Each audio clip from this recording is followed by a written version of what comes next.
একসময় ভবানীপুর গ্রামের জমিদার ছিলেন বীর রঞ্জন। তিনি মামলা মকদ্দমা ও পরপর 6টি মেয়ের বিয়ে দিতে গিয়ে চিন্তায় মারা যান। থাকার মধ্যে এখন আছে একটি বিশাল রাজপ্রাসাদ ও অনেক জমি। বড় ছেলে তার অনেক জায়গা জমি আছে, সে তাই নিয়ে চাষবাস করে। আর ছোট ছেলে ভালো পড়াশোনা করে কলকাতায় সরকারি অফিসে চাকরি করে। তেনার 2 ছেলেরই বিয়ে হয়ে গেছে। বড় বউটি একটি সাধারণ পরিবার থেকে এসেছিল, আর ছোট বউটি খুব বড় ঘরের মেয়ে। একই গত সপ্তাহে তো আমি 1 ডিব্বা ঘি আনিয়েছিলাম, এখন সব ঘি শেষ। ডালে আমি কি ঘি দেব? ছোট ছোট ছোট। হ্যাঁ দিদি বলো। হ্যাঁ রে, কদিন 1 ডিব্বা ঘি শেষ হয়ে গেল। এত ঘি তুই কিসে ডাললি? আরে মাংস হয়েছিল না, কর্তা তো বললো বেশ জমিয়ে রাঁধতে, তাই আমি সব ঘি মাংসে ঢেলে দিয়েছি। এত বেহিসাবি হলে চলে? মাথার উপর কত আমাদের চাপ, সংসার চালানো, ধার মেটানো, তুই তো দেখছি দরার সাথে ঘি ঢেলে যাচ্ছিস। এত বড় হাত কিন্তু ভালো নয়। দেখো দিদি, 1 পো ঘি ঢেলিয়েছি বলে এত কথা শুনিও না। আমার বাপের বাড়ি চাকরে বাকরে 1 পো ঘি খেয়ে নিত, বুঝেছো? তোর বাপের বাড়িতে কি হতো না হতো সেসব কথা আমাকে শোনাচ্ছিস কেন? শোনাবো তো বটেই, যেটা সত্যি সেটা সব সময় শোনাবো। তোর এতই যদি ঘরের গোমর, তাহলে আমাদের মতো এত গরিব বাড়িতে এলি কেন? তোমার দেওরের মুখখানা দেখে আমার বাবা গলে গেল, তাহলে দায় পড়েছিল তোমাদের মতো ছোট ঘরে আসতে। কি তোর এই কথা বলতে একটু মুখে বাঁধলো না? সত্যি কথা বলতে আমার কোনোদিনও মুখে আটকাই না, বুঝেছো? তোমাদের ঘর ছোট, মন ছোট, সব কিছুই ছোট। আমি বলবো, বেশ বলবো, যত খুশি বলবো। তুমি কি করবে বলো? তবে রে তুমি আমাকে মারলে, তোমার এত বড় সাহস! দিদি আমাকে মেরেছে, আমি বলে দেবো। আমার বাবা অনেক টাকা খরচ করে আমার বিয়ে দিয়েছে, এই বড় বউয়ের হাতে মার খাবো বলে আমি এক্ষুনি আলাদা হয়ে যাব। কি হয়েছে বড় বৌমা? বলছি সব বলছি।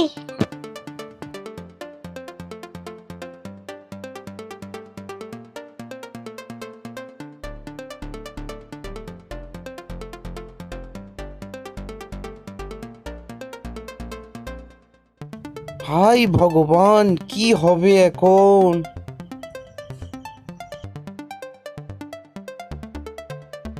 মা, তোমার ছোট বউয়ের কথাই যদি গণেশ আলাদা হয়ে যায় তাহলে কি হবে? এইসব নিয়ে এতটা ভেঙে পড়িস না বাবা, সব তোমার জন্য হয়েছে, সব তোমার জন্য হয়েছে। এক্ষুনি গিয়ে ছোট বউয়ের কাছে ক্ষমা চেয়ে এসো, যাও। আরে বাবা দাঁড়া না, সব ঠিক হয়ে যাবে। যাও, তুমি এক্ষুনি যাও, ছোট বউয়ের কাছে গিয়ে ক্ষমা চেয়ে এসো, না হলে তোমার ব্যবস্থা আমি করব, কেমন?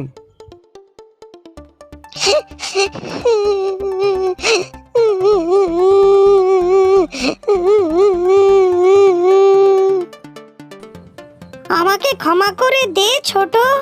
বল, আমি তো তোর বড় দিদি হই, আমি যদি ভুল করে কিছু করে থাকি তাহলে আমাকে তুই ক্ষমা করবি না? বড় দিদি যদি কিছু করে থাকে তাহলে ছোট বোন কি ক্ষমা করে দিতে পারে না? পারে না। যাও, তুমি নিজের ঘরে চলে যাও, তোমার সঙ্গে আমি কোনো কথা বলতে চাই না, যাও বলছি। আমাকে তুমি খুব জোরে মেরেছো, আমার খুব জোরে লেগেছে।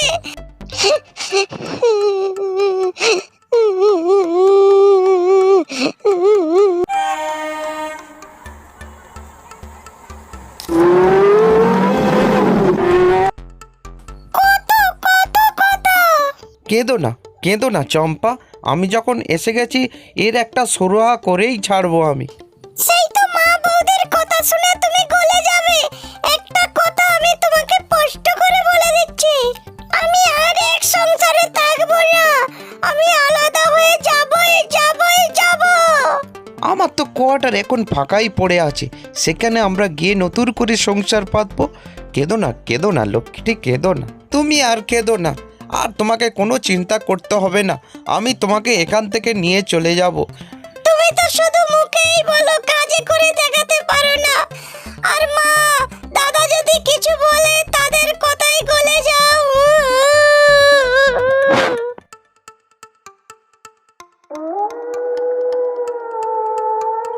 এত কিছুর পরেও তো আমাদের এ বাড়িতে আর থাকা যায় না। কি বলছিস তুই? হ্যাঁ মা, ঠিকই বলছি, কালই আমি শহরে চলে যাব।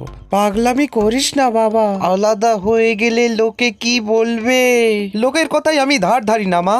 আর সংসার, সে তোমার বড় ছেলে আর বড় বৌমা বুঝবে।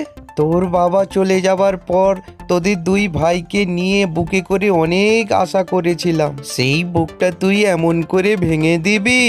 টাকার কথা বলছো তো? আচ্ছা ঠিক আছে, দরকার পড়লে বলো, আমি না হলে কিছু টাকা পাঠিয়ে দেবো। টাকাটা কি আর সব হলো রে বাবা? এই সংসারে কি তোর আর কোনো দায়িত্ব নেই বাবা? আমার বইয়ের প্রতি তো আমার একটা দায়িত্ব আছে মা। আজ ঘটি ছুঁড়ে মেরেছে, কাল বটি ছুঁড়ে মারবে। আমি এই লাঞ্ছনা আর নিতে পারছি না মা। তাই একবার যখন আমরা স্থির করেছি, কাল আমরা যাবই। এ কথা বলিস না ভাই। আচ্ছা ঠিক আছে, ঠিক আছে, তোর বৌদি না হলে তোর বউয়ের কাছে ক্ষমা চেয়ে নিচ্ছে, এ কথা বলিস না ভাই। তোমার ছোট বৌমা বড় বৌদির মুখ দেখতে চায় না।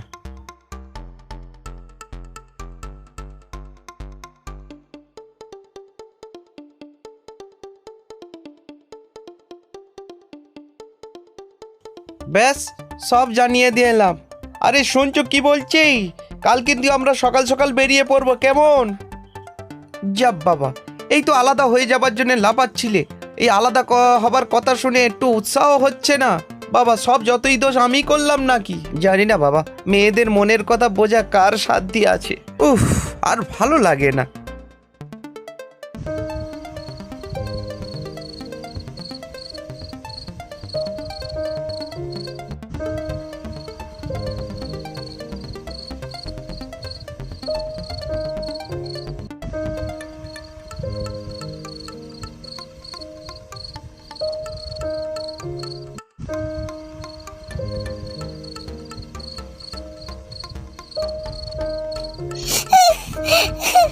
বিয়ে হবার পর এই বাড়িতে এসে এই গাছটি আমিই লাগিয়েছিলাম। কত ফুল ফুটেছে গাছে, কত ফুল।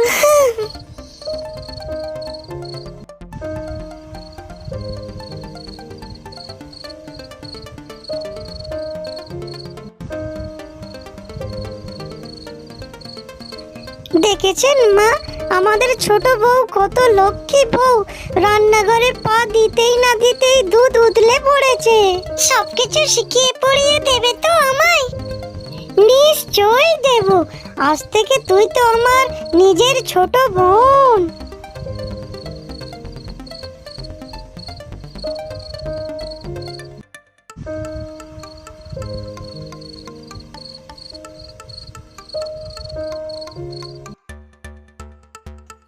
আরে কি হলো চম্পা, কি হলো? আরে তাড়াতাড়ি বেরিয়ে এসো, বাড়ি পৌঁছতে তো আমাদের সারা রাত পেরিয়ে যাবে। চম্পা, শুনতে পারছো? এই চম্পা, কোথায় গেলে? তাড়াতাড়ি এসো। কি হলো? ওই শুনতে পারছো?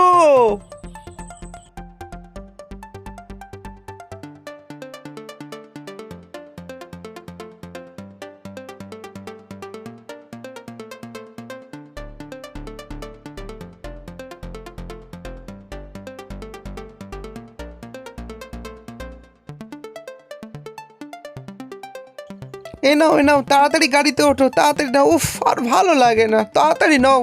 পারবো না গো, আমি যেতে পারবো না। মানে যেতে পারবে না মানে? সে কি?